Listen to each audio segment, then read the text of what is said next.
네, 그러면 이제 발표 시작하겠습니다. 이번 주 주제는 요즘 화제 딥식이고요. 딥식 R1 논문에는 뭐 아키텍처나 이런 강화술이 제대로 설명이 안 돼 있어서 저희가 이제 다 따로 보고 정리를 해서 발표를 하려고 합니다.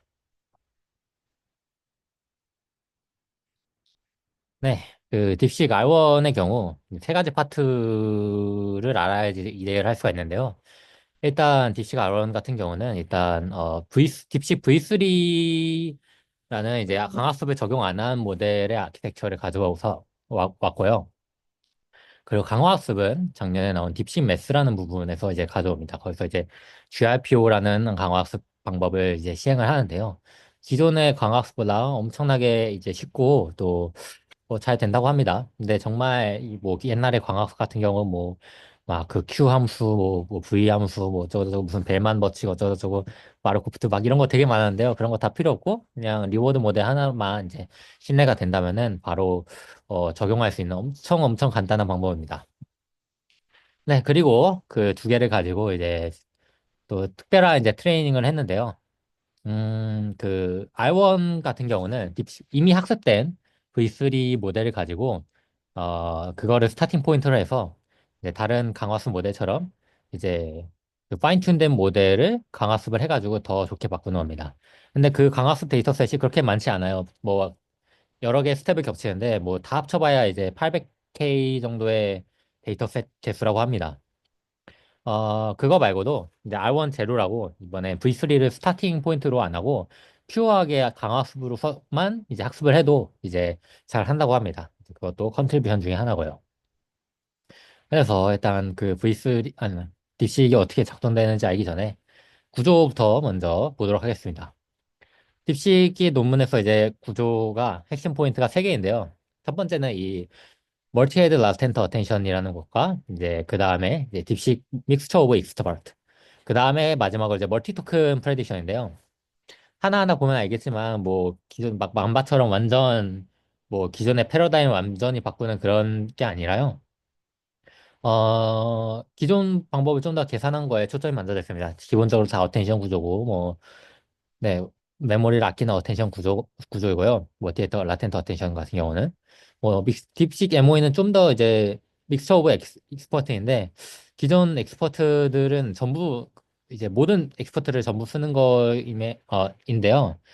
딥식 같은 경우 이거를 되게 똑똑하게 해가지고 이제 익스퍼트 중에 탑 K개만 골라가지고 쓰는 그런 방법을 쓰고 있습니다.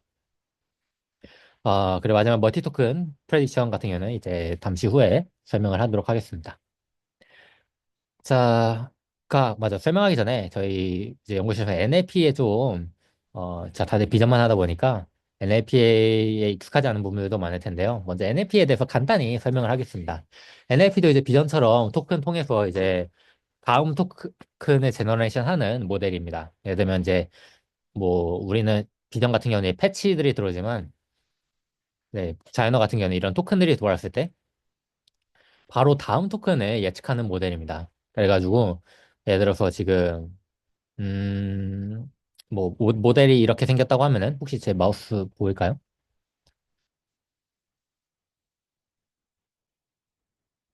안 네, 보이면 어쩔 수 보입니다. 없고. 네네네. 네, 아무튼 이제, 디코더 블록 하나가 이렇게 돼 있고, 이제, 각 토큰이 어텐션과 이제 MLP를 통과하는데, 그래서 이제 이 토큰이, 이 파이널 토큰을 만드는데, 사실 얘도 원래는 스페이스를 만들어야 됩니다. 여기 나오는 애들. 그래가지고, 한 번 제너레이션 했을 때, 다운타운 토큰은 시애틀을 만들어야 되고 인 토큰은 다운타운을 만들어야 되고 이렇게 돼가지고 나중에 이렇게 얘가 마지막에 문장을 제대로 만들었는지 시애틀만 가지고 이제 그 로스를 전달한 게 아니라 이제 모든 토큰이 제대로 나왔는지 로스를 판단합니다. 아무튼 한 단어를 판단하는데 하나의 모델을 콜해야 되고요.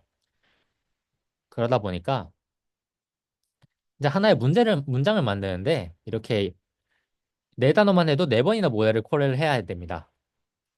그러다 보니까 이제 문장 하나를 만들려면 보통 문장 하나가 뭐 200단어 되면은 200번이나 모델을 콜해야 되는 거죠. 근데 보면은 이거 계산을 할 때 보면은 이 파란색 블록 같은 경우는 계속 한 번씩 콜을 할 때 똑같이 똑같은 연산을 반복합니다. 지금 K랑 V랑 그 값이 어차피 더가 그 뭐 인베딩 레이어 통과하고 그다음에 V가 되고 K가 되고 그렇잖아요. 근데 이걸 모델 콜할 때마다 계속 이제 호출해서 하느니 이미 어딘가에다가 이 V 값과 K 값을 저장해 놓으면은 굳이 다시 연산할 필요가 없으니까 이제 연산 속도가 이걸 미리 저장해 놓으면은 연산 속도가 엄청나게 빨라지는 겁니다. 그러니까 200단어를 할 때 200단어만큼 모델 콜을 할 필요는 없고 거의 200번 블록만 호출하면은 아마 된다는 얘기죠.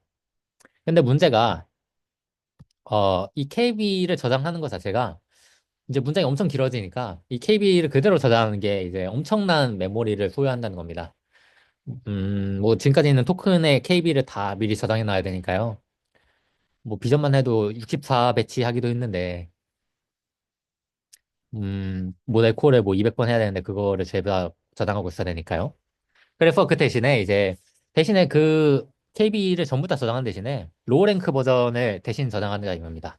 자, 이렇게 보면은 뭐 식도 그냥 한번 보기 어렵고 그림도 그냥 보기엔 좀 어려운데요. 자, Q 부분은 어차피 K랑 그 V 부분이랑 비슷해가지고 이거 나중에 보고요. 자, 이쪽 그 Q랑 K 어차피 저장한 부분은 이 K랑 이 C밖에 없거든요. 그래서 여기 부분 한번 자세히 보도록 하겠습니다. 여기 보면은 사실 별건 아니고요. 이제 블록 하나에서 이제 히든 레이어 인풋이 딱 들어오면은 그 로라처럼 뭐라고 해야 되냐? 그 로우 랭크로 바꿔주는 행렬을 곱해서 이 CKB를 만듭니다. 그러니까 HT가 이제 로우 랭크인 CTKB가 되고요. 어차피 이 CTKB에는 이 HT의 정보가 다 들어있습니다. 그러니까 어차피 그럴 거면은 굳이 HT를 전체를 저장하는 것보다는 이 로랭크 버전만 저장하자 이거죠. 얘는 따로 저장을 하고 얘로부터 계산을 할 때는 다시 이제 확장을 해가지고 그 하이 디멘션인 K와 V를 만들자는 겁니다. 대신에 이제 K에는 어, 각 블록마다 그 포지셔널 임베딩을 붙여줘야 돼요. 근데 이 로테이셔널 포지션 임베딩이 상수가 아니라 이 HT에 대한 함수입니다. 그래서 이 로테이셔널 임베딩 결과에 여기도 같이 저장을 해줘야 돼요. 그래가지고 로테이셔널 임베딩과 저 CK를 확장한 요 KCT를 같이 컨캣을 해서 이제 이 전체가 K가 되고 V는 뭐 그런 과정 없이 바로 펴가지고 이제 CTKB로 V를 만들게 됩니다. 그리고 이제 캐시에는 얘와 얘만 하면은 메모리를 거의 뭐 100배는 아낄 수 있지 않을까요? 정확히 그 로우 랭크가 얼마나 되는지 몰라가지고 아무튼 많이 아낄 수 있을 겁니다. 혹시 여기까지 질문 있으실까요?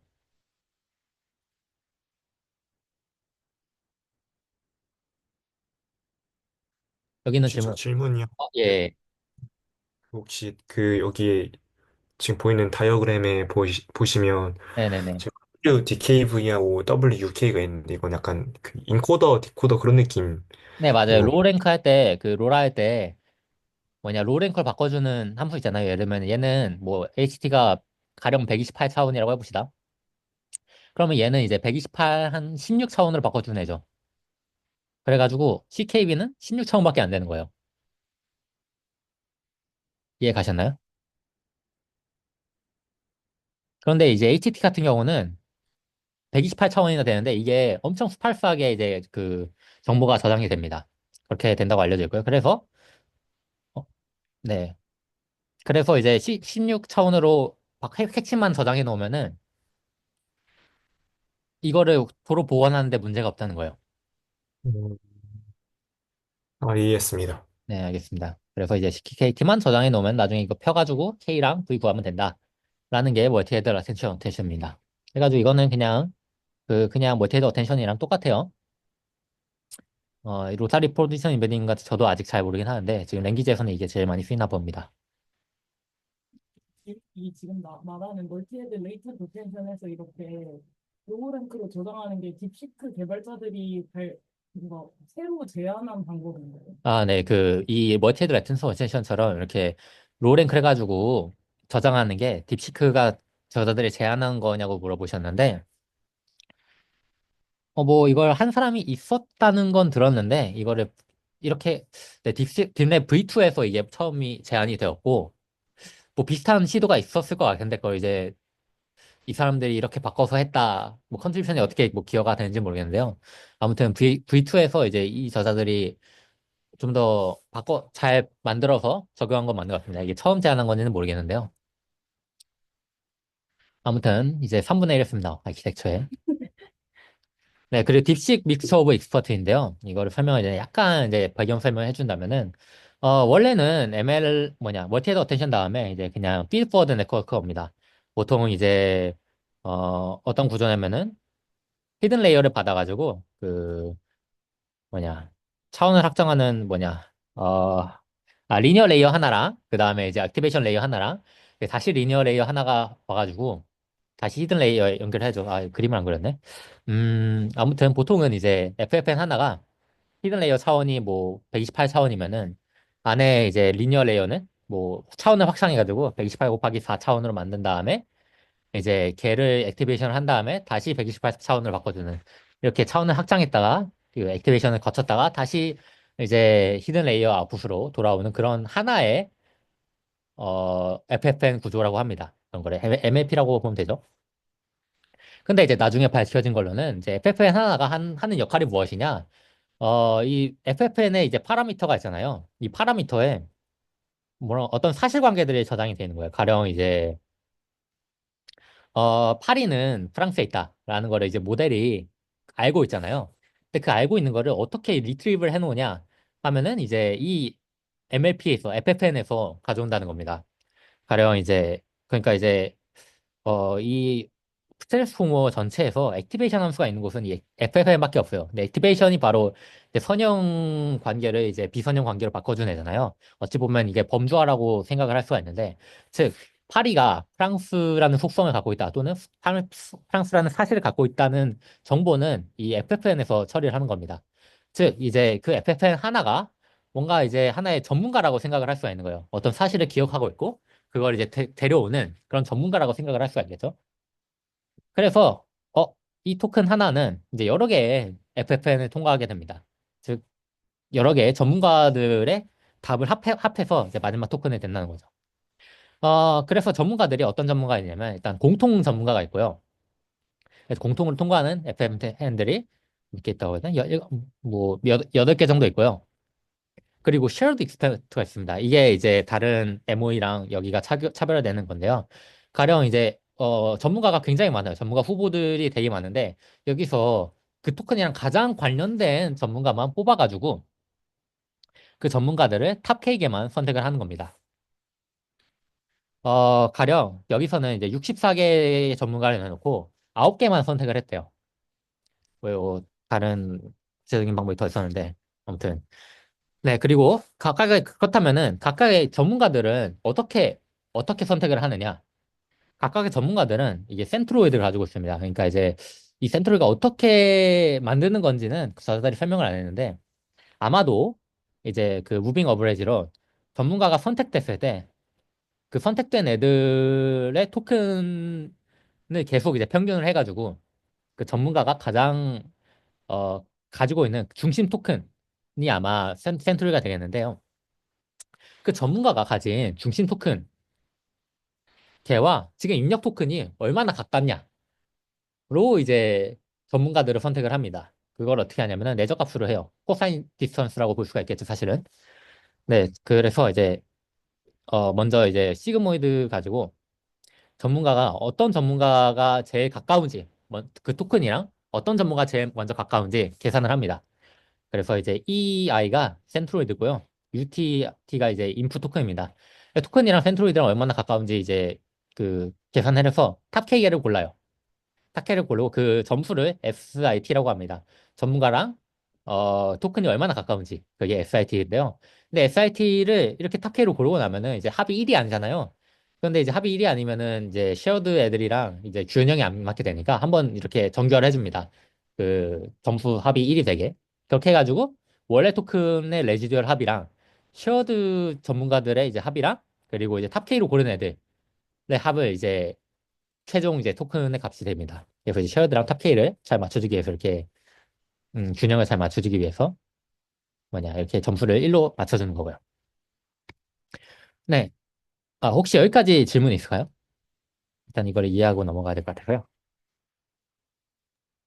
저 혹시 질문이 하나 네, 있는데요. 네. 저 궁금한 게 그 엑스퍼트를 학습할 때 네네네. 저기 그 공통 엑스퍼트 말고 각각의 쉐어드 엑스퍼트 말고 그 라우팅을 시키는 그 각각의 개별 엑스퍼트들 중에서 네네네. 저희 학교 때 예를 들어서 뭐 1번이 뭐 수학에 관련된 거고 뭐 2번이 뭐 인간관계에 관련된 거고 뭐 그런 거면 그걸 인간이 직접 이제 뭐 1번은 그 수학에 관련된 걸 학습해라 2번은 뭐 인간관계에 대해서 학습해라 이렇게 한 건가요? 아니면 아닙니다. 그냥 알아서 하는 거예요. 알아 아, 그거는 아, 바로 다음에 얘기하겠습니다. 네, 아, 알겠습니다. 네. 뭐, 좋은 질문이에요. 사실, 저도 읽으면서 도대체 이 센트로이드 업데이트를 어떻게 하고, 어떻게 해야지 그 전문가들이 서로 안 겹치게 할 수 있을까? 그거를 이제 의문이 많이 들었는데요. 센트로이드를 어떻게 정하는지 안 설명을 해가지고, 좀 의문이 가는 부분이 많았는데, 아마도 선택된 토큰들의 이제 평균이 될 거고요. 자, 그래서, 그렇다면은 전문가들끼리 겹치지 않게, 어떻게 해야 겹치지 않게 할 수 있을까요? 그래서 이 저자들이 그 딥랩이라 딥식 V3에서 이제 제안한 게 억실러리 로스 프리 로드 밸런식이라고 합니다. 응? 잠시만요.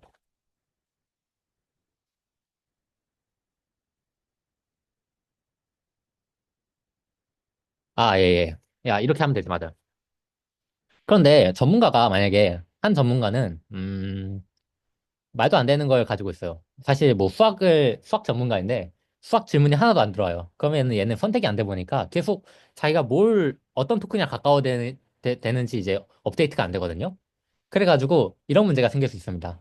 그 일반적인 전문가가 하나 모든 답변을 대신 해버리는 거예요. 근데 이러면은 안 되겠죠? 자, 그걸 방지하기 위해서 어떤 전문가들은 전혀 이제 선택되지 않을 수도 있는데 그리고 선택이 안 되면 안 될수록 걔는 더 선택이 안 돼요. 왜냐면은 그 센트로이드 업데이트를 해야 되는데 그게 계속 안 되니까요.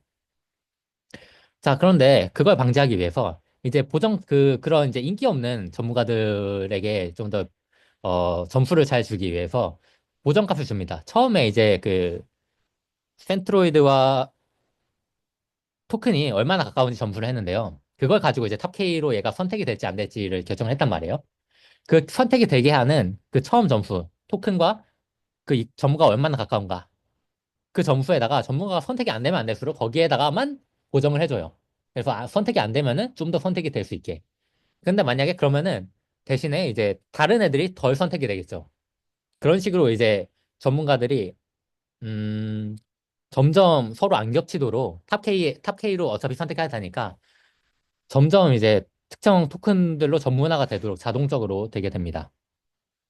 네, 아무튼 간에 이렇게, 어, 잘 선택될 수 있도록 도와는 주지만, 이 마지막에 가중치를 줄 때는 그 점수가 반영이 안 돼요. 그러니까 선택될 기회는 좋지만, 답에는 반영이 안 될 수 있다는 거죠. 다만, 이런 식으로 선택은 계속 되게 하면은, 특정 토큰에 대해서 계속 선택이 되다 보니까, 결국에는 센트로이드가 그쪽으로 업데이트가 될 거고, 센트로이드가 결국에는 그런 식으로 이제 특정 분야에 대해서 전문가가 될 거라는 이제 계산이 되는 거죠. 네, 그런 식으로 그렇게 센트로이드가 이제 기여가 되게 되면은 해당 이제 전문가의 가중치도 특정 주제에 맞게 되면은 계속 이제 업데이트가 되면서 가중치도 다시 올라갈 것이고 그런 식으로 이제 각각의 전문가가 서로 안 겹치도록 전문화가 될 것입니다. 그것뿐만이 아니라 근데 지금까지는 특정 토큰이 전체적으로 얼마나 선택받느냐 안 받느냐 그거예요. 근데 문제는 이게 토큰이 문장 전체에서 있다 보니까 그 특정 문장에서 특정 전문가들만 계속 나올 수가 있어요. 나는 수학 전문가니까 수학 전문가만 써야지. 약간 이럴 수 있는데, 근데 다른 전문가가 필요할 수도 있단 말이에요. 그래서 그런 걸 방지하기 위해서, 어, 이제 시퀀스 와이즈 밸런스 로스라는 걸 줍니다. 방금은 이제 센트로이드 업데이트 규칙에 그 직접적으로 적용되는 바이어스여서 학습에 전혀 영향이 안 미쳐서 이건 로스로 직접적으로 들어가는 건데요. 간단히 말하면은 그 토큰, 그러니까 문장 전체에 걸쳐서 전문가가 이제 평균적으로 선택되는 빈도와 평균 가중치 점수를 곱하면은 그 문장에 걸쳐서 특정 전문가가 얼마나 많이 나오는지 알 수가 있겠죠? 근데 너무 자주 나온다? 그러면 안 되니까 그걸 로스로 줘서 학습할 때 그걸 줄이라고 이제 파라미터를 업데이트합니다. 그럼 이제 전문가들의 그 특정 전문가의 파라미터가 업데이트 되면서 이제 얘가 그 문장 전체에 걸쳐서 혼자 원맨쇼를 하지 않게 만드는 거죠. 그래서 한 문장을 판단할 때도 여러 전문가가 와라 라는 로스를 따로 부여하게 됩니다. 아, 네, 이게 다인데 혹시 여기까지 질문 있을까요? 질문이 네. 있는데 MOE 구조 아까 슬라이드 보면은 저는 저 쉐어드 엑스퍼트라는 개념을 딥시크 MOE에서 사실 처음 보는 것 같거든요. 근데 쉐어드 엑스퍼트가 어떻게 나오는지에 대한 설명을 아, 조금 원래 라우트 엑스퍼트가 없으면은 그냥 이제 미스터 의 엑스퍼트입니다. 라우터를 쓰는 게 MOE 그쵸? 아닌가요? 근데 여기 그러니까 아, 원래는 아, 원래 맞다. 라우터를 맞아요. 쓰는 게 MOE인데 아, 그런가? 네. 음, 그러니까 FFN을 많이 준 다음에 아까 말한 것처럼 어떤 특정 전문가한테 라우팅 게이트를 통해서 배분을 해서 더 그런 전문가든 그 센트로이드로 해서 더 전문가가 될 수 있고 이렇게 하는 구조인데 쉐어드가 이거에 노브를 한 거였구나. 그거는 제가 MOE 쪽을 몰라가지고 잘 몰랐는데요. 그래서 그거에 대한 얘기가 없긴 했거든요. 쉐어드 엑스퍼트. 근데 저는 너무 당연하다고 생각을 했거든요. 왜냐하면은 기본적으로 일반적인 정보를 처리하는 전문가가 존재해야지 그 다음에 전문가가 붙어서 이제 그 뭐냐 그 다음에 전문가가 붙어서 이제 토큰에 반영을 하는 게 맞다고 생각이 저는 자연스럽게 들었거든요.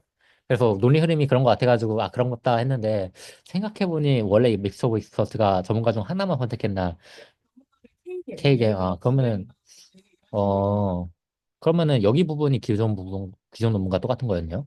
원래 기존의 MOE는 그거고 딥시크 MOE에 아마 그런 메모리를 음, 적게 쓰고 이런 게 쉐어드 엑스퍼트라고 제가 아 그래요. 탑K를 그럼 더 적게 써서 그런가? 이게 탑K를 쓰는 순간 이미 메모리를 적게 쓰는 거거든요. 그래가지고 근데 그걸 더 적게 쓰려고 보면은 쉐어드는 라우터 안 통하거든요. 그쵸. 네, 그래서 음, 그런 것들을 미리 뭔가 엑스퍼트를 지정해 놓는 것 같은데 그거에 대해서는 그럼 딱히 그 페이퍼에서는 없던 거고. 네, 뭐 일단 질문이 쉐어드 익스퍼트, 라우트드 익스퍼트가 하는 거는 이제 기본 논문과 같고, 쉐어드 익스퍼트가 노블하다는 거였는데, 논문에는 그런 얘기는 없었던 것 같고요. 그냥 자연스럽게 했던 것 같은데, 저도 다음에 한번 다시 읽어봐서 따로 잡서는 자세히 하겠습니다. 하지만 제가 느끼기에는 쉐어드 익스퍼트가 존재하는 게 너무 당연해서, 당연히 기존 논문도 이런 게 있는 줄 알았어요. 어, 그거는 따로 공부를 더 해봐야겠네요. 아무튼 구조는 그렇게 되고 있습니다. 그러게요. 메모리를 더 아끼는. 근데 이거의 기어에서는 메모리를 아끼는 게 기어였던 것 같지는 않은데요. 그 본문에서는. 그것보다는 이제 억실러리 로스 프리랑 이 두 개 로스로 전문가가 좀 더 전문화가 잘 된다는 게 본문의 주요한 내용이었던 것 같은데. 저도 한번 다시 읽어보겠습니다. 아무튼 혹시 또 질문 있을까요?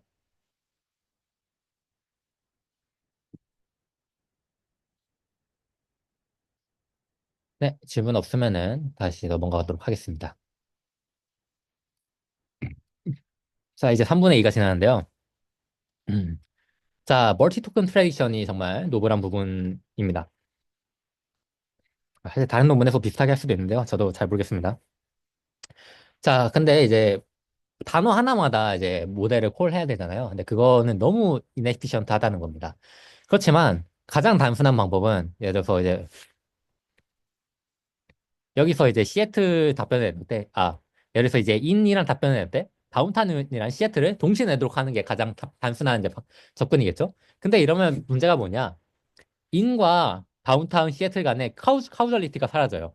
그러니까 인 다음에 그 다운타운이 나온다는 게 뭔가 논리적인 과정을 통해서 사실 그게 나온 건데 이걸 한 번에 이제 오퍼레이션 하려고 하면은 세 개를 동시에 하니까 그 세 개 사이에 이제 어떤 인과관계가 반영이 안 된다는 거죠. 그래서 그걸 해결하기 위해서 저자들이 굉장히 신기한 걸 제안을 합니다. 네. 그래가지고 이때는 그림 보면 좀 어려운데 한 번 이제 아웃풋이 나올 때 여러 개의 토큰을 그 바로 나오는 게 아니라 메인 모델에서 일단 그 원래 바로 다음 토큰을 내놨으면은 추가로 블록을 몇 개 더 만들어놔요. 그래서 한 블록 지날 때 다음 토큰 그를 예측하고 그 다음에 그 정보를 가지고 또 다음 모델을 다음 블록을 통과시켜가지고 카우절리티를 유지한 채로 또 하나의 토큰을 만듭니다. 이런 식으로 하면은 이전 정보를 가지고 다음 토큰을 만들고 또 그 이전 토큰 다시 모아서 다음 토큰 만들고 하는 방법이기 때문에 카우절리티가 유지될 수가 있죠. 어차피 이제 토큰의 모든 정보가 저장돼 있으니까요. 이걸 좀 더 보기 쉽게 만들면 이런 과정을 거칩니다. 저희가 이제 T1, T2, T3, T4와 지금 인풋 토큰이라고 해봅시다. 그럼 메인 모델 하는 거는 지금 T2, T3, T4, T5를 예측을 해야 돼요. T5가 이제 새로 나온 이제 단어겠죠? 이게 원래 이제 자연어, 여기까지가 원래의 자연어 모델이 하는 겁니다. 그런데 여기서 이제 멀티 토큰을 하기 위해서 어차피 지금 이 히든 레이어에 지금까지 얘가 토큰에서 가져와야 할 정보가 다 담겨 있어요. 그럼 어차피 이거를 좀 더 가공을 해가지고 다음 토큰을 한 번 더 만들면 되지 않을까? 라는 접근입니다. 그래서 먼저 이 그 토큰에 원래 T5의 정보가 다 담겨 있으니까 얘를 이제 다음 토큰 인풋으로 만들어요. 근데 그냥 하면 좀 그 다음 단어에 대한 정보가 많이 없잖아요. 그래서 다음 토큰을 그냥 임베딩 레이어만 딱 그 토크나이저만 통과시킨 다음에 히든 레이어 여기 메인 모델 히든 레이어 아웃풋에다가 컨캣을 시킵니다. 그래서 그 다음에 이 블록 하나를 통과시켜요. 블록은 그냥 트랜스포머 블록입니다. 아까 얘기했던 그 아키텍처 그 구조랑 똑같아요. 전문가 똑같고 이제 라텐트 어텐션 똑같고요. 그래서 TRM 블록을 통과하면은 이제 TRM 블록의 아웃풋이 되는데 이 아웃풋에는 이제 H4랑 T5의 정보가 다 들어있는 거죠. 그러니까 여기에는 이제 아까 말했다면 이제 다운타운 예측할 때 그 다운타운 토큰의 정보가 다 담겨 있는 거예요. 그래서 이걸 과정으로 이제 헤드가 이제 헤드는 전부 다 똑같은데요. 이 토큰을 가지고 이 헤드가 다음 토큰을 이제 선택할 수 있게 하는 겁니다. 그래서 이 다음 토큰을 가지고 예를 들어서 아까는 이제 다운타운 인 시애틀이었으면은 여기까지가 다운타운이 메인 모델이 하는 거였고 여기서 바로 인이 나와야 되는 거예요. 그리고 한 번 더 모델을 통과하면은 이제 시애틀이 나오도록 이렇게 세 개가 동시에 아니고 이제 블록 하나만 더 해가지고 적은 컴퓨테이션으로 여러 개 이제 모델 프레딕션 할 수 있게 학습을 합니다. 그 로스 같은 경우에는 메인 모델은 뭐 당연히 요 토큰들이 결과랑 맞냐로 학습이 돼야 되는 거고요. 이 TRM 블록이 처음에는 당연히 얘가 완전 엉뚱한 그 아웃풋이 될 거예요. TH1은 뭐 이상한 단어가 나오고. 근데 TRM 블록을 통과했을 때 이 통과한 히든 레이어 아웃풋이 실제로 이 그 각각의 단어를 다 잘 만들었냐. 그걸로 이제 로스를 합니다. 그리고 이 블록들은 다 당연히 다 쉐어가 되지 않고 첫 번째 블록은 첫 번째 블록엔 두 번째 블록이 다 네, 따로따로 학습이 됩니다. 첫 번째 블록은 또 이제 자기 단어 내놓은 거를 잘 맞췄냐로 학습이 되고 두 번째 블록도 마찬가지고요. 이런 식으로 최대한 히든 레이어에서 압축된 정보를 가지고 카우절하게 판단을 하다 보니까 네, 이제 카우절 리치를 잃지 않고 잘 판단을 할 수 있게 되는 것이죠. 음. 네, 근데 이제 이렇게 멀티토큰 프레디션을 하는 거는 트레이닝만 쓰이고요. 인퍼런스에는 쓰이지 않습니다. 인퍼런스에는 굳이 컴퓨테이션을 아낄 필요가 없기도 하고요. 이런 트레이닝에서는 이 정도만 해도 충분한가 봅니다. 네, 혹시 여기서 질문이 있을까요? 약간 시간을 더 드리도록 하겠습니다. 어차피 이제 다음에는 주모님이 강화습에 대해서 설명을 할 차례라서요. 저 저 혹시 질문, 궁금한 게, 아, 네. 주모님 먼저 질문 있으실까요? 아, 네. 그 학습할 때는 티처 포싱으로 한꺼번에 앤서랑 퀘스천을 다 밀어 넣으니까 오히려 학습 때는 괜찮을 수 있는데, 인퍼런스 할 때 단어 하나하나 계속 이터러티브하게 돌아야 되니까 인퍼런스 때 코스트가 더 문제되는 거 아닌가요? 학습할 때는 배치가 뭐 1024개인데 인퍼런스에는 배치 사이즈가 하나잖아요. 뭐 그런 식으로 이제 뭐 이렇게 하면 메모리 오버헤드 당연히 적어지고 트레이닝 할 때 사실은 자원이 대부분 소모가 됩니다. 인퍼런스는 그 서비스 하는 거기 때문에 뭐 돈이 들어오기도 하고요. 그렇게까지 가장 좋은 모델 하나만 쓰는 게 아무래도 제일 좋죠. 그래서 인퍼런스 코스트를 이렇게까지 아끼는 거는 별로 중요하지 않은가 봅니다. 혹시 또 제가 질문 잘못 이해한 걸 수도 있는데 이 답변이 될까요? 어, 그 질문은 잘 이해해 주신 것 같고, 근데 인퍼런스 코스트가 저는 꽤 큰 걸로 알고 있긴 하거든요. 트레이닝보다는 적겠죠. 트레이닝은 진짜 어마어마하거든요. 인퍼런스는 우리가 생각하기에는 물론 우리 연구실 입장에서는 사실 엄청 크지만 기업 입장에서는 인퍼런스 코스트는 부담할 만한 겁니다. 사실 뭐 GPT 같은 경우도 이런 그거는 안 하는 것 같거든요. 라마도 그렇고 이런 멀티 토큰 프레이션은 안 하는데 근데 인퍼런스 할 때 안 해도 뭐 충분히 서비스 할 수 있을 정도니까 굳이 중요하지 그렇게까지 중요한 것 같지는 않습니다. 물론 더 코스트를 낮아질 수 있겠죠. 근데 만약에 그렇게 해서 성능이 좀 낮아진다면은 안 쓰는 게 더 좋지 않을까요? 뭐 트레이닝에 비해서 그렇게까지 그 동기가 부여되는 것도 아니고. 뭐 인퍼런스도 낮추면 좋죠. 그렇지만 성능을 조금이라도 더 높일 수 있으면은 굳이 이런 거는 안 써도 되는 것 같습니다. 뭐 저자들 그런 거에서 자세히 설명은 안 했는데요. 근데 인퍼런스 할 때는 굳이 안 써도 된다라고 하더라고요. 사실 아 네네. 메인 모델만 잘 해도 충분하니까요, 사실.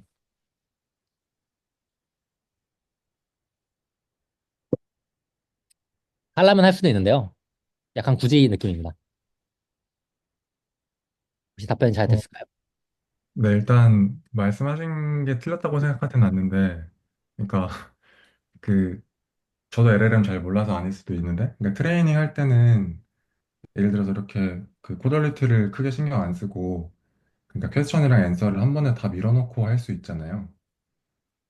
그래서 좀 커저리티는 계속 신경 쓰고 있죠, 사실은.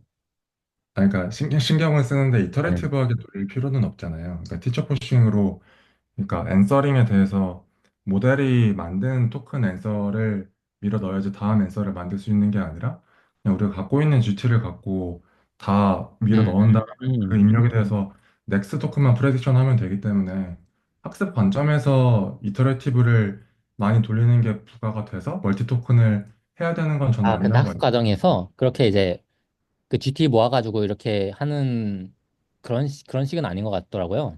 실제로 답변을 해놓고, 아, 맞아. 강화순 예를 들면은, 실제로 답변을 해놓고 얘가 답을 맞췄냐, 안 맞췄냐.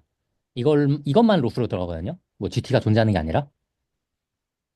그러다 보니까 이제 하나의 이제 그 리워드 시그널이 들어가려면은, 뭐 그 중간까지 토큰으로 뭐 학습을 하고 그런 게 아니라, 얘가 실제로 그 답변을 내놔야지 로스가 한 번 들어갑니다. 그러다 보니까 이제 이런 멀티플 컴프레이션의 학습에 그 필수인 그, 뭐냐. 아무튼 답변 하나를 전부 완료를 해야지 중간에 있는 토큰 집합으로 뭔가 GT랑 해가지고 로스를 하는 게 아니라 답변을 하나 문장을 하나 완성을 해야지 그때서야 이제 로스가 하나씩 들어오는 구조라서 트레이닝 할 때 멀티 토큰이 있으면 굉장히 이제 컴퓨테이션 오버헤드를 줄일 수 있을 거라고 생각하는데 혹시 이것도 답변이 괜찮을까요? 왜냐면은 그 뭔가 아니 비전이 아니지 그냥 저도 옛날 처리할 때는 뭐 그 중간까지 토큰과 GT를 비교해가지고 뭐 계속 해가지고 이런 과정이 필요가 없을 수 있는데요. 근데 뭐 딥시크 R1 제로 같은 경우는 답변을 하나 생성해야지 일단 로스가 들어가는 구조라 그렇게는 안 될 것 같습니다. 혹시 이거 그 말씀은 이해됐어요. 그러니까 아 인스트럭션 네. 튜닝이 아니라 강화 학습으로 앤서를 다 뱉은 다음에야 뭔가 알 수 있다라는 거는 네, 맞는 말씀이신 것 같아요. 네. 그래서 지금 사이렌이 울려가지고 잘 안 들리는데. 아우. 네. 그러니까 존모님 말씀은 그냥 일반한 자연어 처리할 때, 그 흡수 트레이닝 할 때, 뭐 가령 우리가 토큰 집합이 나왔을 때, 아 예를 들어서 아까 문장을 예를 들면은 그 시애틀이 나오기 전에 다운타운까지의 토큰이랑 그 GT인 뭐 그 다음 인풋이 인이랑 비교하면은 그것도 로스로 할 수 있잖아요. 네 그렇게 해서 이제 하면 되기 때문에 이런 건 필요 없다. 이렇게 이해했는데 혹시 이게 맞을까요? 네, 그러니까 일반적인 인스트럭션 튜닝이나 프리트레이닝 할 때는 그러니까 그러니까 퀘스천 쪽은 원래 로스가 안 들어가고 앤서 쪽에 로스가 들어가는데, 그러니까 앤서에서 뭐 IM을 보이 하면은 원래 인퍼런스 과정에서는 I가 생성이 되고 또 그 다음에 그 앞에 토큰들을 다 써서 그 다음에 M을 또 생성하고 이런 네네. 식으로 아이터레이티브하게 인퍼런스를 해야 되는데 트레인 과정에서는 그냥 퀘스천이 앞에 붙고 IM을 보이가 전체가 그냥 한 번에 다 들어가서 음. 모델이 생성하는 거랑 상관없이 그 아, 그라운드 맞아. 트루스 그런 인스트럭션 거를 튜닝에서는 접근을 하다 그렇게, 보니까 네네. 아, 이해했습니다. 근데 네. 이 딥시크를 학습해야 되는 그런 인스트럭션 툰이처럼 이미 완성된 문장 다음 토큰을 예측하라 이런 태스크는 하나도 학습을 하지 않습니다. 그냥 바닥부터 처음부터 문장 만들어 가지고 답이 맞았냐 안 맞았냐 진짜 이렇게로만 합니다. 이거 음, 네, 네 그래서 그건 아마 이런 멀티 토큰 프레디션이 필수로 여겨질 거라고 생각합니다. 그럼 여기에 가령 있는 크로스 엔트로피 로스 같은 것들도 그 리워드 펑션으로 학습을 한다라는 뜻이에요, 네네네 그러면? 맞아요. 리워드가 모든 토큰에 똑같이 그 전달이 됩니다. 사실. 이따 이제 주모님이 설명하시겠지만, 어, 네, 그 토큰이 다른 아웃풋 후보보다 걔가 점수가 높으니까 그 토큰을 올려야 된다. 아니면은 다운, 뭐 그런 식으로 하거든요. 그래가지고 모든 토큰에서 리워드 시그널이 일단은 똑같이 들어오고, 뭐 그라디언트는 좀 다를 수 있겠지만, 그런 식으로 작동해가지고 그런 이제 인스트럭션 튜닝과는 완전 다른 학습법이라고 보면 됩니다. 마지막에 제가 이제 또 누가 그냥 토익 example로 바닥부터 학습한 예시를 들었는데요. 그것도 이따 설명이 끝난 다음에 한번 다시 질문해 주시면 좋을 것 같습니다. 네, 감사합니다. 네, 혹시 또 질문 있었는데 혹시 또 질문 있을까요? 네, 저 질문이 있었는데, 네, 제가 LLM을 잘은 몰랐는데, 여기 그 TRM 블록 같이 이렇게 전 스테이트의 히든 스테이트를 받아서 그 다음을 예측하는 그런 구조가 사실 원래 있었는지도 궁금하고, 그리고 그 TRM 블록 총 몇 개가 있는지, 그리고 이게 그 메인 모델의 네, 메인 모델에 여보세요? 지금 나 끊겼나? 혹시 들리나요? 안 들리나 본데. 여보세요? 네, 저는 들리는데 혹시 들리시나요? 아, 예, 예, 이제 다시 들립니다. 혹시 아까 메인 모델까지 들었는데, 네, 제 질문이 제가 LLM을 잘 모르긴 하는데 이게 그 TRM 블록을 써서 실제로 한 경우가 이전에도 있었는지 하고 이 TRM 블록이 몇 개 정도까지 있는지 그리고 TRM 블록의 아키텍처가 그러니까 메인 모델에 비해서 아마 작을 것 같긴 한데 그 네, 아, 어떻게 네네. 대략적인 아키텍처가 좀 궁금해서 블록은 진짜 블록 하나예요, 하나. 아, 보통 예를 들어서 레이어 40개, 월 메인 모델이 레이어 40개면은 그냥 블록 하나씩 추가되는 거예요. 아, 레이어 하나씩. 음, 진짜 그냥 그러다 보니까 이제 컴퓨테이션 오버헤드가 뭐 40분의 1씩 늘어나는 거죠, 예를 들면은. 그리고 질문 또 뭐였지? 아, 이거 몇 개 생성하려면은 몇 개더라? 그렇게 많이 생성 안 해요. 5개인가 3개인가 그거밖에 안 합니다. 음, 뭐 40개 이렇게 않진 않아요. 네. 그리고 이전에 뭐 비슷한 게 있었나? 아, 그건 기억이 안 나네요. 비슷한 게 있었을 거예요, 아마. 아마 있긴 있었다고 했었던 것 같은데 이제 기억이 안 나네요. 저도 감사합니다. 뭐 그렇게까지 공부한 건 아니라서. 감사합니다. 그래서 한거 많이 메타에서 2023년 4월에 아, 메타에서 한 거라고 합니다. 아무튼 이런 네. 거 갖다 쓴 거예요, 사실은. 이제 딥시크는 대부분 전체적으로 다 그렇습니다.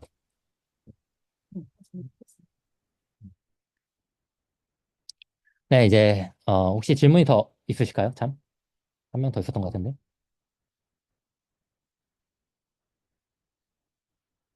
혹시 이해는 잘 되신 것 같나요? 아, 여기는 뭐 이해 잘 된 것 같아요. 아, 네, 알겠습니다. 다행입니다. 자, 준무님 그러면 이제 다음 림보스 러닝 이제 발표해 주시면 될 것 같습니다. 아, 네, 참 권한을 안 주네.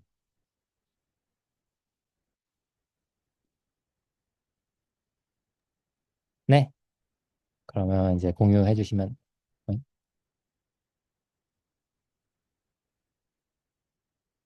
공유 혹시 될까요? 네, 잘 됩니다.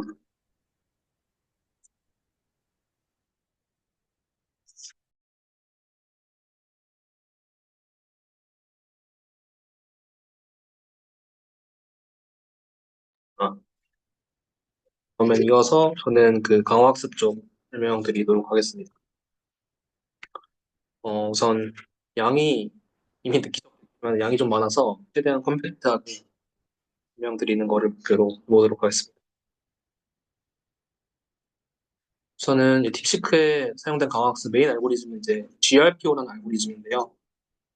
이게 딥시크 아론에서 처음 소개가 된 건 아니고 작년 2월에 딥식 매스라는 논문에서 처음 소개가 되었는데 그 논문에서 이제 말하기로는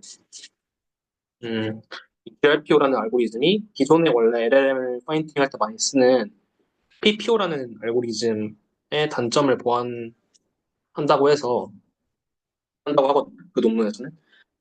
그리고 실제로 이 모델의 구조나 식들을 비교를 해봐도 좀 몇 가지 핵심적인 차이점을 제외하고는 PPO랑 GRPO가 거의 비슷하기 때문에 PPO를 먼저 설명드린 다음에 GRPO를 설명을 드리도록 하겠습니다.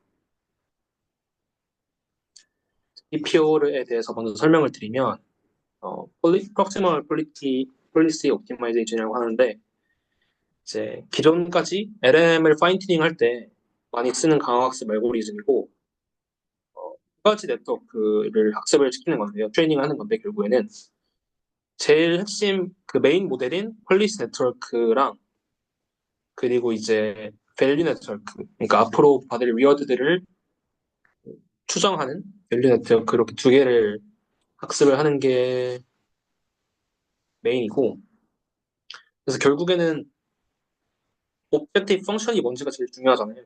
뭐 어떤 펑션을 맥시마이즈 하려는 게 제일 중요하니까 그게 이제 여기 가운데 보시는 식처럼 이렇게 정의가 되어 있고요.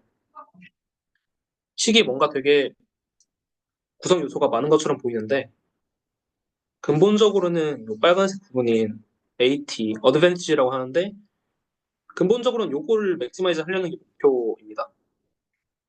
그래서 이 어드밴티지가 뭐냐면 제일 밑에 식을 보면 알 수 있는데 제일 나이프하게 정의를 했을 때는 이런 식으로 정의를 할 수 있는데요. 그러니까 지금 현재 스테이트에서 어떤 액션을 취했을 때 그 액션이 나머지 액션들보다 얼마나 더 좋은지 아니면 얼마나 더 나쁜지를 추정하는 게 이제 이 어드밴티지 펑션이고요. 결국엔 이 어드밴티지들의 어떤 평균적인 값을 맥시마이즈 하려고 하는 게 이 PPO라는 알고리즘의 아이디어입니다. 그러면 이제 나머지 요소들에 대해서 볼 건데 그럼 이제 앞에 이 분수는 왜 붙어 있냐라고 하면은 어, 우선은 그 전에 약간 용어 설명을 약자들 설명하면은 Q는 쿼리고요. 그러니까 실제 LLM에서 우리가 질문을 던지는 쿼리고 O는 아웃풋. LLM이 우리가 던진 쿼리에 대해서 내놓은 답변이고 파이세타는 우리 메인 모델인 LLM 폴리시 네트워크고 AT는 방금 설명드린 대로 어드밴티지입니다. 그랬을 때 결국에는 어드밴티지를 맥시마이즈 하려는 건데 요 분수 앞에 분수가 들어가 있는 이유는 쿼리에 대해서 아웃풋을 생성할 때는 요 세타 올드 그 분모 쪽에 있는 옛날 폴리스 네트워크에서 샘플링을 하는 거예요. 답변들을. 근데 실제로는 이 많은 그 샘플들을 뽑아놓고 업데이트 하려는 할 때는 옛날에 그 폴리스 네트워크랑 새로운 어떤 폴리스 네트워크를 업데이트를 해야 되기 때문에 요 갭이 발생을 하잖아요. 그래서 그 갭을 메꾸기 위해서 임포턴 샘플링을 한 거라고 보면 되고요. 그래서 그게 이제 앞에 이런 분수가 붙어 있는 이유고 그러면 이제 클리핑은 왜 하냐? 클리핑 같은 경우에는 요 파이 세타랑 파이 세타 올드 간의 요 비율이 너무 차이가 나게 되면은 학습이 안정적으로 이루어지지 않는다고 합니다. 그래서 요 비율은 어느 정도 1에 맞추기 위해서 1 마이너스 입실론이랑 1 플러스 입실론으로 바운드를 줘가지고 클리핑을 해준 거고 마지막으로 앞에 미니멈 같은 경우는 요 슬라이드를 보면 이해하실 수 있는데요. 지금 슬라이드에서 지금 가로축이 R 값이라고 해서 요 앞에 있는 파이 세타랑 파이 세타 올드의 비율을 나타내고요. 그 세로축이 요 파란색 상자로 크게 표시한 부분의 값을 나타냅니다. 그래서 요게 어드밴티지가 양수일 때랑 음수일 때랑 그래프가 달라지는데 좀 직관적으로 생각을 해보면은 어드밴티지가 어떤 액션을 했을 때 양수인 어드밴티지를 받았다는 거는 그 액션이 어떻게 보면 좋은 액션이라는 거고 앞으로 그 액션을 더 강화하도록 레인포스를 해야 되는 건데 그런 의미에서 이제 R 값이 높아짐에 따라서 선형적으로 우리의 그 맥시마이즈 하려는 펑션의 값도 높아지게 되고 그리고 클리핑을 했기 때문에 1 플러스 입실론 이후로부터는 컨스턴트한 그 를 갖게 되고요.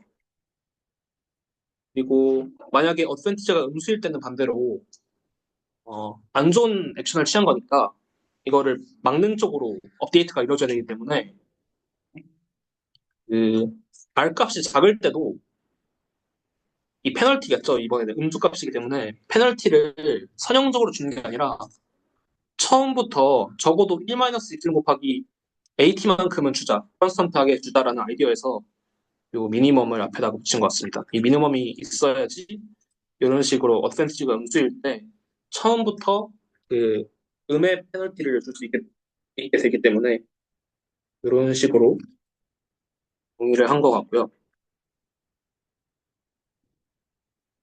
그래서 전체적으로 어떻게 돌아가는지는 식이랑 그림을 같이 보면은 이해가 더 잘 될 것 같아서 가져왔는데 어, 일단 우리가 쿼리를 볼로 때려다가 넣으면은 아웃풋을 얻고 그 아웃풋을 가지고 총 3개의 모델에 넣었습니다. 레퍼런스 모델, 리얼드 모델, 밸류 모델에 넣고 레퍼런스 모델은 그냥 뭐냐면은 그 이니셜 모델이에요. 그러니까 우리가 업데이트를 할 때 제일 초기 모델로부터 너무 급진적으로 변하는 걸 막기 위해서 레퍼런스 모델과 이제 우리가 업데이트하는 모델에 KL 다이버스를 매도를 해가지고 그 정교화를 하기 때문에 그래서 필요한 거고요. 리얼드 모델은 당연히 이제 강학습이니까 필요한 거고 밸류 모델 같은 경우에는 이 어드밴티지를 계산하는 데 필요합니다. 그래서 리얼드 모델에서 그 리얼드를 얻고 밸류 모델에서 V 값을 계산해서 그 이 R과 V로부터 어드밴티지를 계산을 하게 됩니다. 그래서 여기 보면 GA라는 게 있는데 이거는 여기서 어드밴티지를 이렇게 되게 간단하게 정의했는데 실제로는 이걸 쓰진 않고요. 왜냐면은 여기 보면은 Q 빼기 V인데 그러면 Q라는 네트워크도 새롭게 또 트레이닝 해야 되는데 정확히 하려면은 그러지 않고 Q는 그냥 그 어프록시메이션을 통해서 해결을 하고요. 그렇게 추정한 AT들의 어떤 가중평균이 그냥 GA라고 보시면 됩니다. 여기서는 사소한 부분이고요. 어쨌든 그걸 통해서 어드밴티지를 계산해서 우리 LLM으로 다시 넘겨주면은 이제 최종 이 오브젝티브 펑션을 계산을 할 수가 있고 그 다음에 그 그레디언트 디센트를 해가지고 업데이트를 진행하게 됩니다. 이게 이제 PPRO고요. 근데 이제 PPRO는 문제가 뭐였냐면은 폴리시 모델이 기본적으로 우리가 트레이닝을 하려는 LLM이잖아요. 이것만으로도 사이즈가 되게 큰데 이 밸류 모델도 폴리시 모델과 거의 비슷한 사이즈를 가지고 있어요. 그러다 보니까 LLM 2개를 동시에 트레이닝 해야 되는 태스크이기 때문에 메모리적으로 되게 비효율적이라서 이 GRPO의 아이디어는 밸류 모델을 쓰지 않겠다는 거거든요. 그래서 밸류 모델 하나 안 쓰고 그냥 우리 메인 모델, LLM 모델만 써가지고 메모리적으로 그리고 계산 속도적으로 좀 이점을 보자 뭐 이런 건데요. 그래서 PPO랑 차이점이 뭐냐 하면은 우리가 이제 쿼리를 하나 줬을 때 PPO 같은 경우에는 그거에 대해서 아웃풋을 하나 내놓는데 GRPO 같은 경우는 이제 이름에서도 그룹 릴레이티브라는 이름에서 알 수 있듯이 여러 개의 아웃풋을 생성해요. 하나의 질문에 대해서. 그래서 그걸 이제 그룹이라고 하는데 그룹에서 뭔가를 계산을 해서 밸류 네트워크를 대체하자라는 게 핵심 아이디어고요. 그래서 식을 비교를 해보면은 사실 거의 똑같죠. 보면은 안에 있는 핵심 식들은 다 똑같고 크게 다른 게 3가지입니다.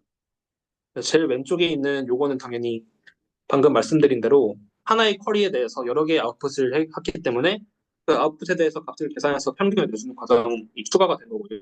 이게 제일 오른쪽에 있는 이 KL 다이버전스 텀은 요거는 사실 PPO에는 없는 것처럼 보이는데 요거는 사실 AT 안에 들어가 있습니다.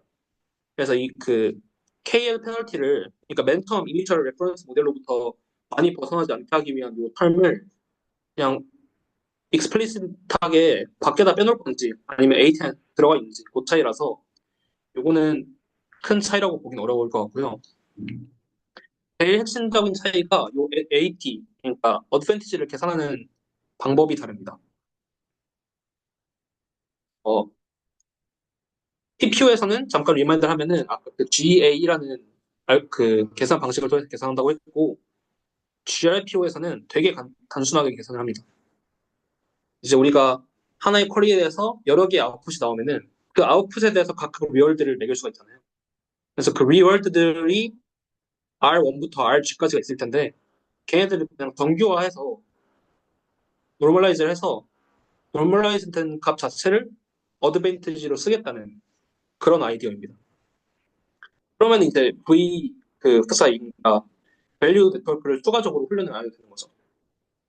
근데 이게 어드밴티지를 그냥 이렇게 퉁쳐도 되는 이유가 뭐냐라고 생각을 해보면 원래 이제 TPO에서의 어드밴티지가 뭐를 의미하는지 생각을 해보면 우리가 어떤 현재 스테이트에서 어떤 액션을 했을 때 그 이후 미래에 받을 리얼드들의 누적적인 합을 고려를 하는 거거든요. 근데 사실 우리가 지금 보는 태스크에서는 LLM이기 때문에 쿼리에 대해서 아웃풋을 내놓으면은 그걸로 끝인 거잖아요. 그러니까 뭔가 더 미래의 보상을 생각을 할 필요가 없는 거죠. 그래서 그냥 5번부터 5지까지 하나의 쿼리에서 여러 개의 답을 해놓고 그 답변들끼리 그냥 정규화를 해놔서 하나의 답변이 나머지 답변에 비해서 얼마나 더 좋은지 나쁜지를 그냥 이렇게 간단히 판단하면은 잘 된다. 그런 아이디어인 것 같습니다. 그래서 얘도 그림을 통해서 같이 보면은 쿼리가 들어오면은 그 그룹으로 아웃풋을 주게 만들고요. 요 각각의 아웃풋들에 대해서 R1부터 RG까지 리얼드 모델을 통과시켜서 리얼드를 계산하고 그거를 노멀라이즈해서 A1부터 H까지 만듭니다. 그러면 이제 A1부터 H 값을 다시 폴리시 모델에 역으로 전파해서 그러면은 그 오브젝티브 펑션 요 위에 있는 식을 계산을 할 수 있고 그 다음에 뭐 그레디언트 디센트 과정이 이루어지는 거겠죠. 그리고 마지막으로 요거는 그 수도 코드인데 그냥 제가 방금 말한 거 거의 그대로인데 살짝 달라진 게 뭐냐면 여기는 이제 그냥 GRPO가 아니라 Iterative GRPO라 해가지고 뭐냐면은 그 전에 이제 이 리얼드 모델이 있었잖아요. 근데 리얼드 모델이 보통 어, 여러 개를 쓰는데 그 중에 하나가 그냥 V3 자체를 리얼드 모델로 써요. V3 아웃풋을 줘가지고 이게 좋은 아웃풋인지 나쁜 아웃풋인지 그 리얼드를 주라고 하는데 생각을 해보면은 아래를 하는 과정에서 모델이 점점 진화하는데 이 리얼드 모델은 그대로면은 뭔가 이 향상된 추론 능력을 더 향상시키려면은 리얼드 모델도 함께 그 어떤 성능을 높여줘야 된다고 하거든요. 그래서 이 이터레이티브 GRPO에서는 중간중간에 이 리얼드 모델도 여기 12번째 라인에 보면은 그 RV라는 요 리얼드 모델도 중간중간에 같이 메인 모델과 더불어서 업데이트를 시켜는 그 차이점만 있습니다. 그래서 이게 이제 딥식 아론 제로고요. 제로랑 GRPO 설명드린 거고 사실 딥식 R원은 여기다가 추가적인 프로세스를 몇 개 더 해야 이제 R원까지 가는데 그거에 대해서 이제 설명을 드리도록 하겠습니다. 사실 이 R원 논문에서 어, R원만 한 거 아니고 총 3개를 했는데요. 그 제일 밑에 보이는 3개 R원 제로랑 R원 디스틸이랑 그냥 메인 모델인 R원 이렇게 3개를 했는데 이 3개에 대해서 간단히 설명을 드리도록 하겠습니다. 우선은 R원 제로 같은 경우는 되게 단순해요. 그 딥식 V3 그냥 베이스 모델에다가 GRPO를 그냥 한 번 한 거예요. 그러니까 순수 RL로만 베이스 모델이 있을 때 거기다가 순수 RL로만 튜닝을 한 거죠. 그게 그냥 R은 제로이고요. 음, 그래서 되게 단순한데 조금만 더 설명을 해보면은 아까 이 GRPO 그림 보시면은 이 리얼드 모델에 대해서 자세히는 설명 안 했었거든요. 그래서 리얼드 모델이라는 게 있는데 리얼드를 어떤 식으로 부여하는지를 말씀을 안 드려서 여기서 말씀을 드리려고 합니다. 그래서 실제로는 어떻게 주냐면 크게 두 가지 리얼드로 구분을 해요. 첫 번째가 이제 accuracy 리얼드랑 두 번째 format 리얼드 이렇게 두 가지 리얼드로 구분해서 보상을 주게 되는데 accuracy 리얼드는 이제 말 그대로 그냥 정답이 그러니까 이 우리 메인 모델이 준 답이 정답이랑 일치하는지 안 하는지 그거에 따라서 그냥 보상을 주는 모델이고요. 포맷 리워드라는 거는 어, 내놓은 답변이 특정한 포맷을 따르고 있는지 아닌지거든요. 그러니까 무슨 말이냐면 우리는 추론 모델을 만드는 거기 때문에 답변이 이런 식이었으면 좋겠는 거죠. 추론 과정이 있고 그 다음에 답변이 있고 그래서 thinking 프로세스가 있고 그 다음에 answer가 있는 구조를 원하기 때문에 요 포맷을 따르는지 안 따르는지에 따라서 보상을 줍니다. 그래서 요거는 사실 요 두 리어드에 대해서 생각을 해보면은 얘네들은 그냥 룰 베이스드 리어드인 거죠. 그러니까 뭔가 모델이 보상을 주는 게 아니라 그냥 사전에 어떤 룰들, 규칙들을 설정을 해놓고 그거 기반으로 리얼드를 주는 겁니다. 그래서 왜 이 논문에서 뉴럴 리얼드를 여기다가 안 썼는지를 말하기로는 추가적인 트레이닝 자원을 쓰지 않으려고 했고 그리고 이제 뉴럴 리얼드 모델 같은 경우에는 어떤 애드버서리얼한 트레이닝 데이터가 있으면은 리얼드 해킹의 위험이 있어가지고 그것 때문에 룰 베이스드만 썼다고 합니다. 그래서 질문이 있는데요. 네. 아까 수도코드에서 업데이트 R P사이라고 말씀하셨잖아요. 네. 근데 이 R P사이가 그냥 리워드 모델이 아니에요. 리얼드 모델입니다. 근데 리워드 모델이 리워드 모델이 아니라 베이스. 그러니까 이 제로에서는 룰 베이스만 썼고 나중에 아론 할 때는 그럼 이터레이티브 그룹 릴레이티브 폴리시 옵티마이제이션은 네, 그렇죠. 아론 제로가 아닌 거예요? 네. 그래요. 그렇죠. 그래서 아까 여기서는 R 필을 업데이트 해야 되는데 룰 베이스는 업데이트를 할 수 없잖아요. 애초에 모델이 아니니까. 그래서 아론을 할 때는 이 룰 베이스 말고도 그냥 그 제너레이티브 위어드 모델을 쓰거든요. 그래서 그때 이 제너레이티브 위어드 모델을 업데이트를 함께 해준다 이런 의미인 것 같습니다. 그래서 간단한 예시를 들어보면은 만약에 이런 방정식을 풀라고 프롬프트를 줬을 때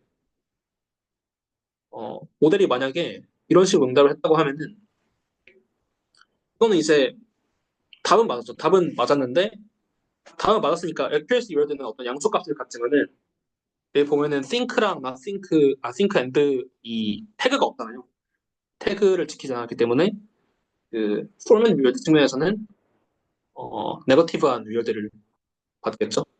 이런 식으로 이제 word 모델이 굴러간다라고 보면 되고 그렇게 했을 때 이 아론 제로, 그러니까 순수 RL로만 학습을 한 이 아론 제로의 성능이 이런 식으로 나온다고 합니다. 그래서 오원 모델들과도 비교해도 그렇게 완전 나쁜 성능은 아니고 특히 AIM이나 매스 같은 그 수학 문제 푸는 그 벤치마크에 있어서는 오히려 순수 RL로만 훈련을 시켰음에도 더 좋은 성능을 가지고 있는 더 좋은 성능을 보여준다고 하네요. 그리고 또 이제 요거 같은 경우에는 뭐냐면 RL 훈련을 시키는데 RL 스텝이 늘어남에 따라서 이 아론 제로 모델이 내놓는 아웃풋의 평균적인 답변의 길이가 길어진다고 해요. 그러니까 뭔가 추론적으로 더 고도의 추론을 할 수 있게 된다. 트레이닝이 진행되면서. 그렇게 논문에서는 말하고 있습니다.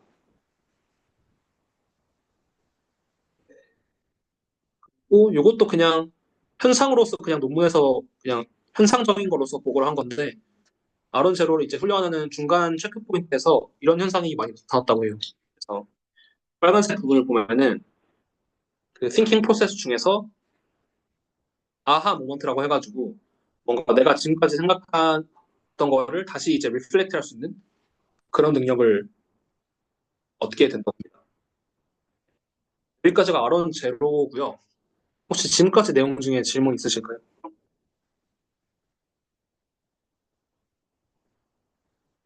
혹시 질문 하나 있는데 잘 들리시나요? 네네네. 네, 네. 잘 들립니다. 아까 GRPO 식에서 약간 이해 잘 안 된 부분이 있어서, 네네네. 여기서 그 파이 레퍼런스 부분에서 레퍼런스 모델이 뭔지 잘 이해를 못한 것 같아요. 아, 파이 그러니까, 세타 몰드랑 파이 네. 레퍼런스랑 약간 뭐가 다른지, 네, 아, 설명해 주시면 감사하겠습니다. 요거는, 아마 수도 코드를 보는 게 빠를 것 같은데,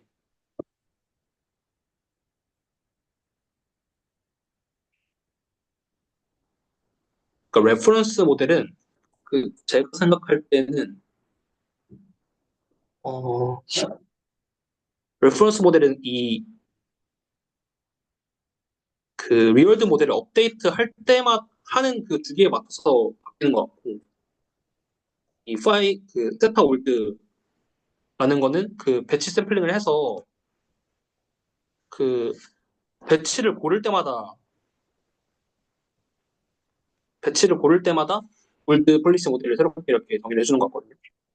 그러니까, 음, 이렇게 설계를 한 이유는 사실 저도 잘 모르겠는데,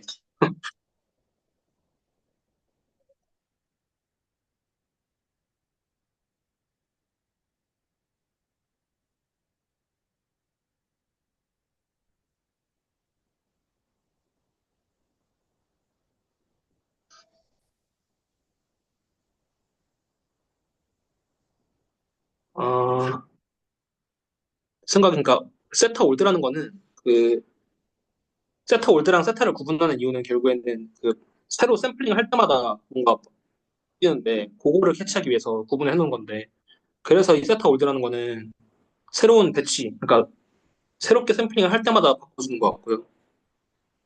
이 레퍼런스 모델에는 그러니까 학습이 급진적으로 일어나지 않도록 그 KLWR를 재기 위해서 하는 건데 그래서 이거는 좀 이 레퍼런스 모델을 새롭게 업데이트 해준 주기가 좀 느리다 이렇게 생각해 볼 수도 있을 것 같고요. 저도 정확히는 잘 모르겠습니다. 그냥 네, 말을이 엄청 불안정해가지고 그냥 저 GRP 알고리즘도 그냥 RL이 안 되니까 그리고 저렇게 하는 뭐 세터 올때에서 피세타로 하는 것도 RL에서는 되게 전통적인 방법 중 하나예요. 네. 이런 것들만 무빙의 벌주로 폴리시 모델 업데이트를 하는 거. 얘를 동시에 업데이트를 하면 샘플링하면 동시에 업데이트 해버리면 그레디언트가 무조건 뜨거든요. 네. 그냥 그렇게 해서 안 되는 PHD이기도 음, RL은 네. 원래 안 되는 알고리즘이에요. 그렇다고 합니다. 네. 예, 소드코드 네네. 보니까 좀 이해가 됐습니다. 그 헷갈렸던 아, 네. 부분 둘 다 파이 레퍼런스랑 파이 세트 월드 둘 다 초기 모델인 것 같은데 왜 둘 다 아, 네네, 그쵸. 업데이트 그 빈도가 다르다라고 네네. 이해하게 됩니다. 네. 감사합니다. 혹시 또 질문 있으실까요?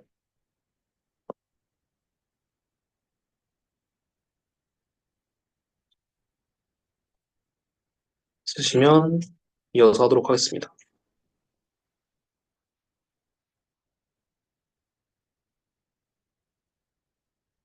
방금까지 한 게 이제 아론 제로였고요.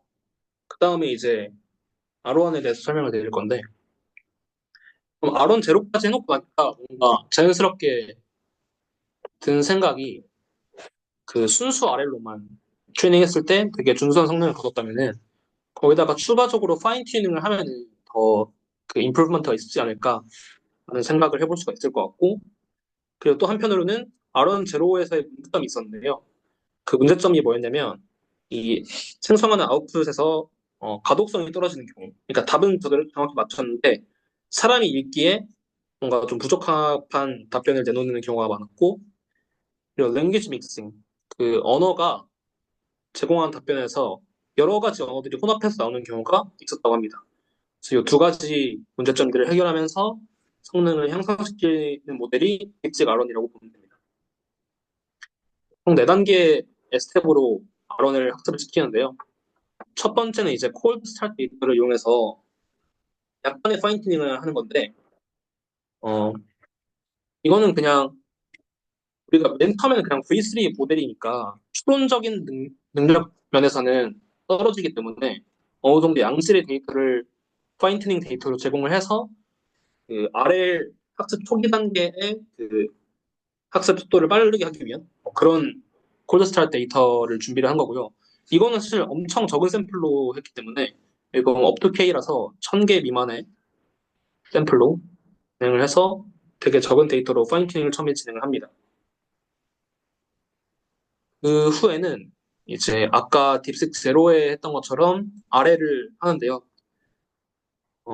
아까 룰 베이스드 리얼드, 그러니까 어큐러시 리얼드랑 포맷 리얼드 했던 거랑 똑같은데 추가적으로 그 랭귀지 믹싱 문제를 해결하기 위해서 랭귀지 컨시스턴시 리얼드라는 거를 추가로 해서 그 제너레이트한 답변이 있을 때 답변에 우리가 타겟 랭귀지가 있으면 그 랭귀지가 차지하는 비율을 리얼드로 줘가지고 일관된 랭귀지로 답변을 제공하게끔 프로바이즈를 하는 거고요. 이 리얼드까지 추가해서 아래를 진행을 합니다. 그게 이제 두 번째 스텝이고 세 번째는 데이터셋을 새롭게 제너레이션하는 게 세 번째 스텝인데 RL이 어느 정도 그 학습이 수렴을 하고 나면은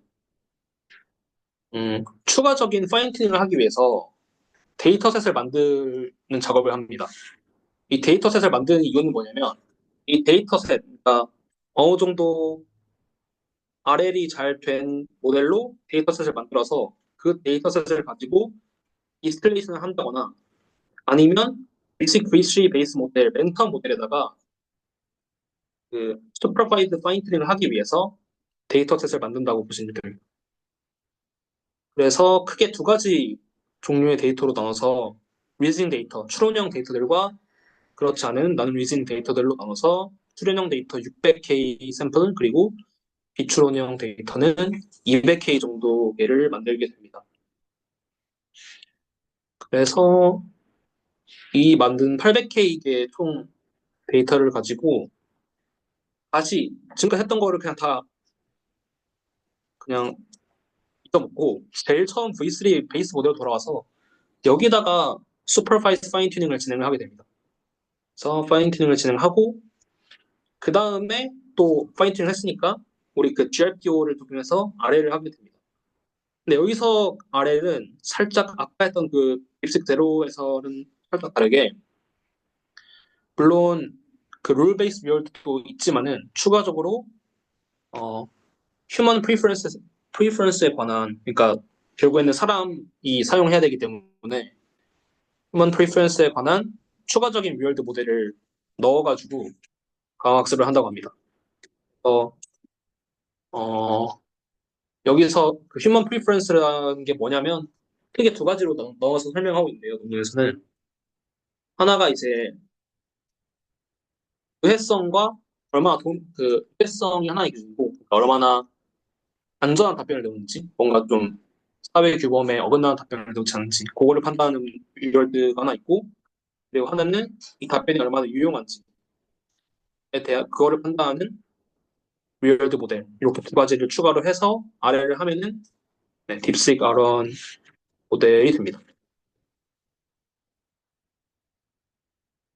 그리고 이제 논문에서 제일 마지막으로 하는 게 디스틸레이션입니다. 그래서 그 오픈 소스로 공개된 좀 이 RL 같은 것보다 소규모 모델들에 대해서 아까 만들어놨던 이 800K개의 SFT 데이터셋을 가지고 파인 튜닝을 진행해서 여기서 말하는 그 소규모 모델이라는 거는 뭐 현 2.5라든지 아니면 라마 3.1, 3.3 같은 거에다가 그 파인 튜닝을 진행을 해서 또 이제 성능 비교를 해보고 있습니다. 그래서 여기까지가 논문에서 했던 어떤 전체적인 과정들을 설명드렸고요. 혹시 여기까지 내용 중에 질문 있으시면은 주시면 돼요.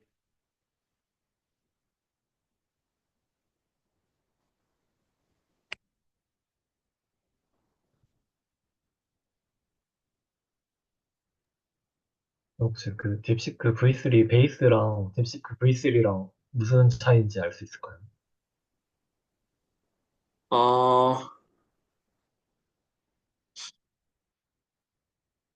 저는 사실 B3 논문은 그 안 읽어보고 상윤님이 읽어보셔서 아마 알 것 같은데 상윤님 혹시 네, 네, 베이스랑 똑같은 거예요, 똑같은 거. 둘이 똑같아요.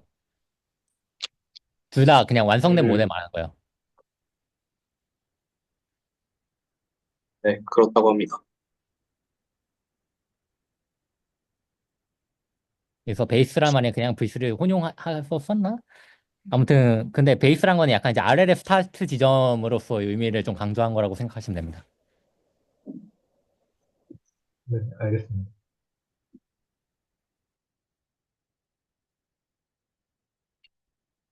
또 질문 있으신가요?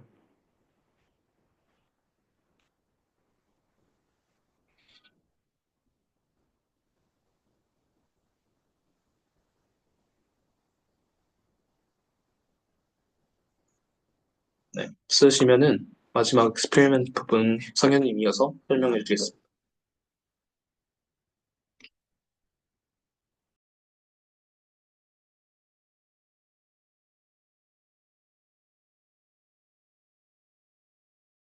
보이시나요? 이거 안 넘어가. 잠시만요. 큰일 났다.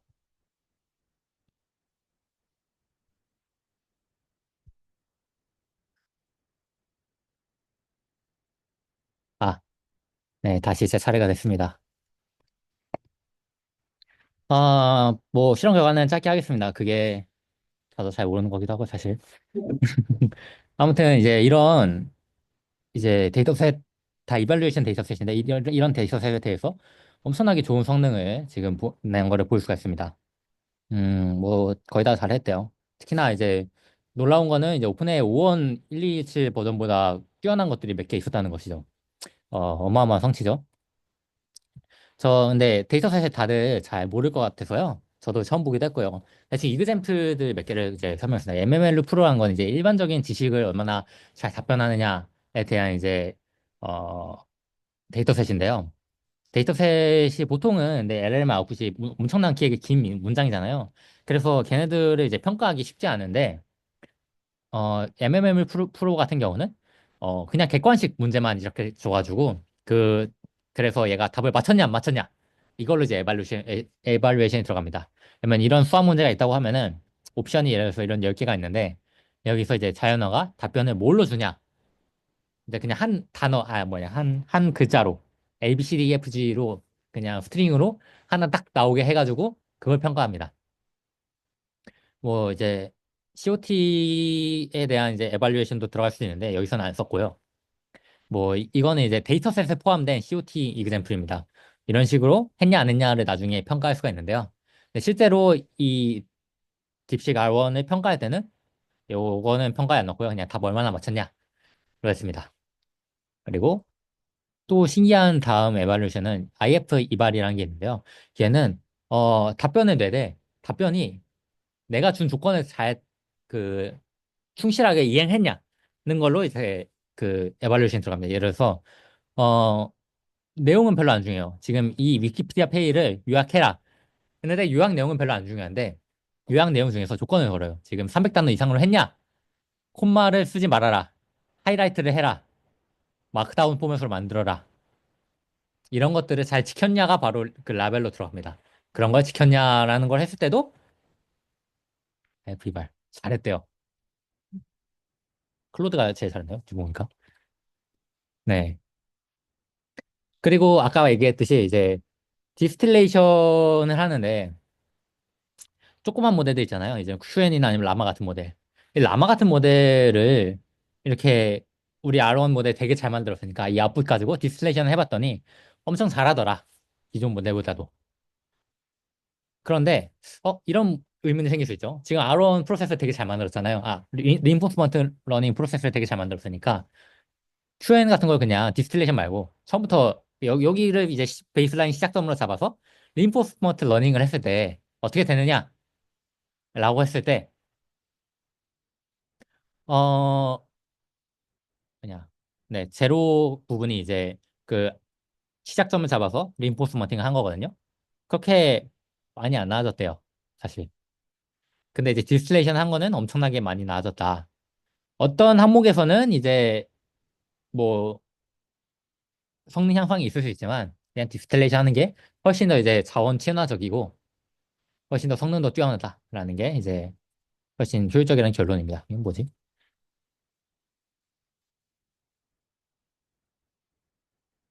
아, 네. 아무튼 디스플레이션 한 다음에 또 아래를 하면 뭐 더 잘 된다는 얘기였나? 뭐 그렇답니다. 네. 그리고 어떤 사람이 진짜 되는지 해봤어요. 그냥 토이 그램플로 솔직히 저는 이게 이해가 안 되거든요. 아니, 그 자연어 모델이 처음에 아웃풋이 랜덤 파라미터로 돼 있으면은 그냥 말도 안 되는 문장을 할 텐데 여기서 R 쓰는 게 과연 이게 진짜 되냐? 는 게 진짜 궁금했거든요. 여기 RL에서는 일단 리워드 모델을 쓰지 않고요. 그냥 딱 리워드 딱 두 개입니다. 답 맞췄냐?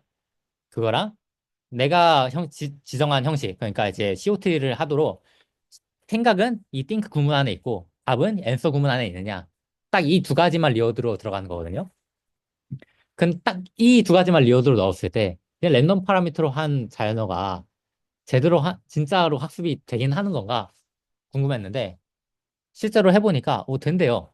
되는 게 어떻게 어떤 순으로 되면은 50스텝까지는 얘가 이 생각 구문은 생각 구문 안에 넣고 답 부분은 답 부분 안에 넣기 시작을 했대요. 그 다음에 이제 100스텝부터는 이제 슬슬 이제 방정식이란 거를 풀기 시작했대요. 그래가지고 25% 정도로 올라갔다고 하네요. 그리고 실제로 이제 이쯤부터 얘가 리즈닝을 시작을 했다. 그 다음에 이제 200스텝부터는 이제 진짜로 좀 성능 컨버지를 시작해가지고 어, 꽤 높은 석세스 레이트를 보였다고 합니다. 그런 식으로 이제 그 새로운 포맷을 배우기도 하고 어, 또 새로 여러 가지 조합 그 방정식 조합을 뭐 시도해보고 그리고 반출을 해보면서 내가 잘 했는지라고 이런 걸 하기 시작했다고 하네요.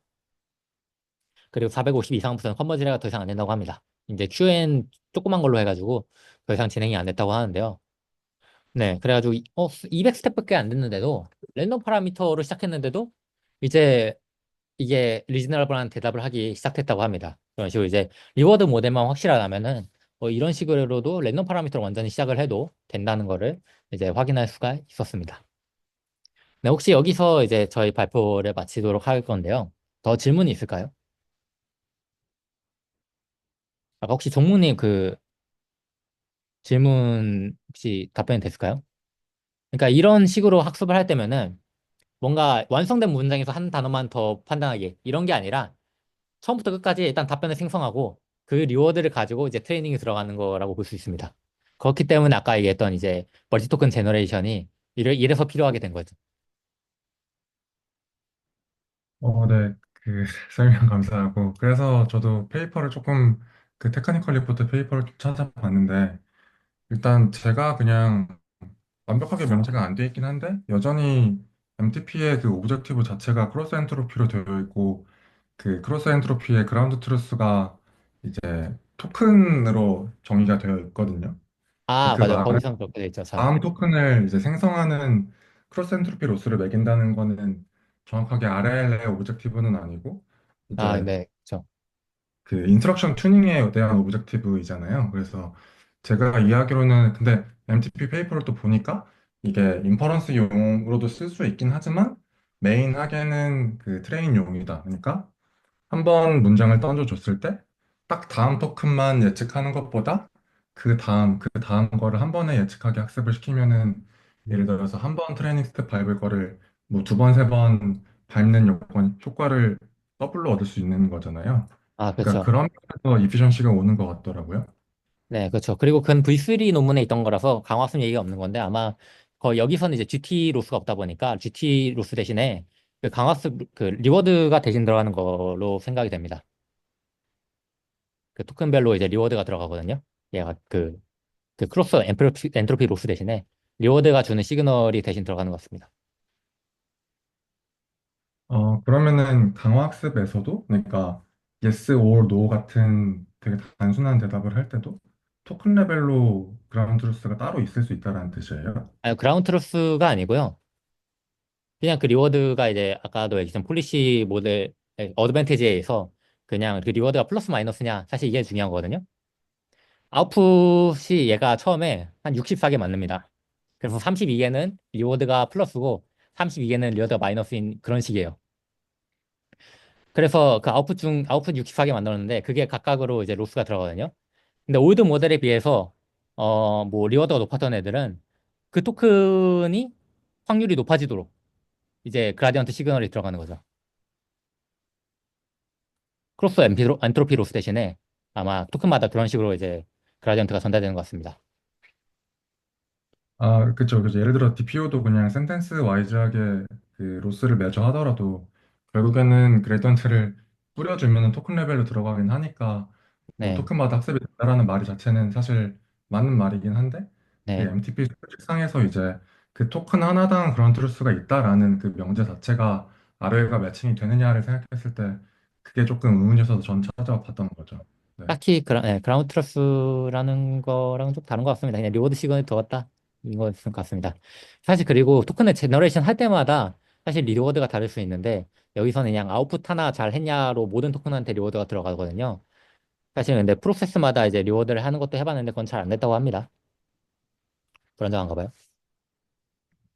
네, 여튼 설명 잘 해주셔서 감사합니다. 아, 예.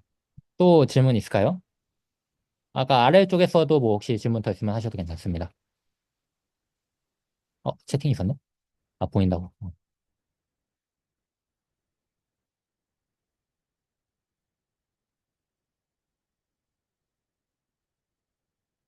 1분만 더 기다리고 제 배터리가 없어가지고요. 발표 마치도록 하겠습니다.